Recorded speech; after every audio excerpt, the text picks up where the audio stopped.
Depuis le plan Marshall, on a une attention toute particulière pour les technologies de l'information et de la communication. On a créé un cluster, on a renforcé le rôle de l'AWT qui devient d'ailleurs aujourd'hui l'AWT TIC.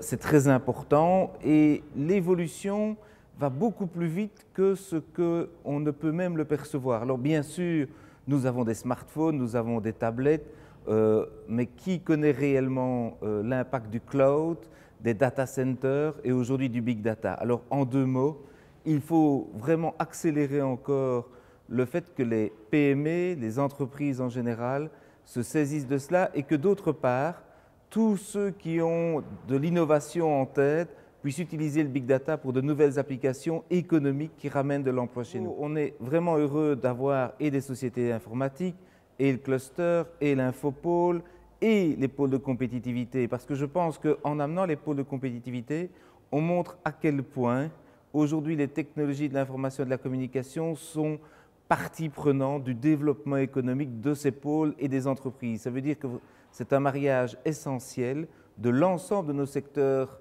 qui sont porteurs aujourd'hui en Wallonie avec les technologies de l'information et de la communication, et le fait qu'ils soient là pour montrer à quel point c'est important pour eux de maîtriser le big data est évidemment fondamental. Je pense que le message principal, c'est qu'il n'y a pas de limite au niveau de la créativité, d'accord? Donc avant, on a beaucoup travaillé avec des data, mais on était limité par les technologies qui sont disponibles et qui sont démocratisées, comme je dis, aujourd'hui.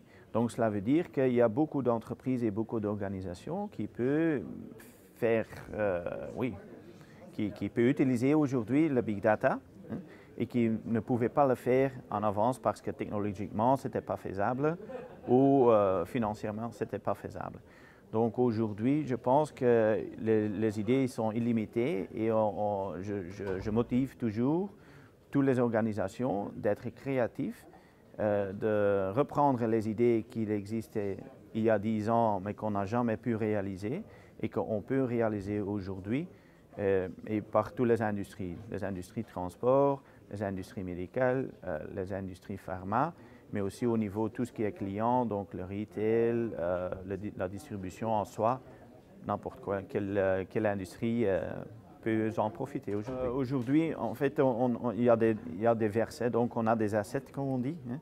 Donc cela veut dire qu'il y a du hardware et du software pour donner la capacité, pour donner aussi la puissance qui est nécessaire pour les grands volumes ou aussi pour les petits volumes, hein, parce que ça concerne aussi au niveau de la variété des informations et aussi au niveau de la vélocité, hein, donc le data qui vient et qui s'en va.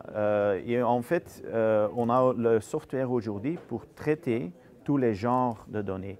Donc les genres de données structurées dont on est familier avec et les données non structurées. Donc il y a des divers types de data qu'on peut traiter aujourd'hui avec le software et avec le hardware, des différents types de volumes aussi, et tous les services nécessaires en fait pour donner une solution. Parce que la technologie en soi, sans une solution, ou sans des services, disons pour donner une solution, ça ne sert à rien. Donc là, on a l'avantage d'avoir un palette très complète avec des services et des softwares et du hardware pour aider les PME et les grandes entreprises aussi. L'enjeu, ça va être d'utiliser le big data pour reconstituer tous les éléments d'interaction avec le client et pouvoir le croiser avec les données de transaction, les ventes, les achats, enfin toutes les transactions qui vont, on l'espère, découler des interactions clients. Donc par exemple, ça va être un client se connecte sur votre site internet, on va essayer de le reconnaître tout de suite, on va essayer de comprendre en fait vers quel produit il s'oriente. Si on voit qu'il est perdu sur le site, on va lui proposer d'entrer en contact avec un téléopérateur ou avec son commercial. S'il ne souhaite pas le faire tout de suite, peut-être qu'on va se rendre compte qu'il vaut mieux l'appeler le lendemain, par exemple. Et donc, ça va être comment je vais pouvoir accompagner un parcours client en exploitant toute l'information de connaissances et de parcours sur mes clients.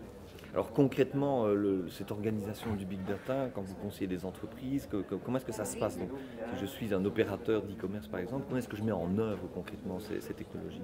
Alors si on prend ce cas particulier qui est le parcours, la première chose c'est que je vais déterminer quels sont les parcours clients quels sont les moments de vérité où je vais pouvoir apporter un conseil à mon client. Donc là je vais scénariser en fait la relation client, donc je vais être sur la partie conseil et je vais déterminer le business case, quelles sont les personnes qui sont impliquées dans le processus, etc. Donc ça c'est une première partie. Ensuite la deuxième partie c'est que je vais intégrer toutes les données qui vont me permettre d'opérer ce nouveau parcours. Donc là je vais être sur de la découverte, je vais utiliser une plateforme sur laquelle je vais intégrer des données, je vais essayer de les croiser, je vais essayer de les travailler.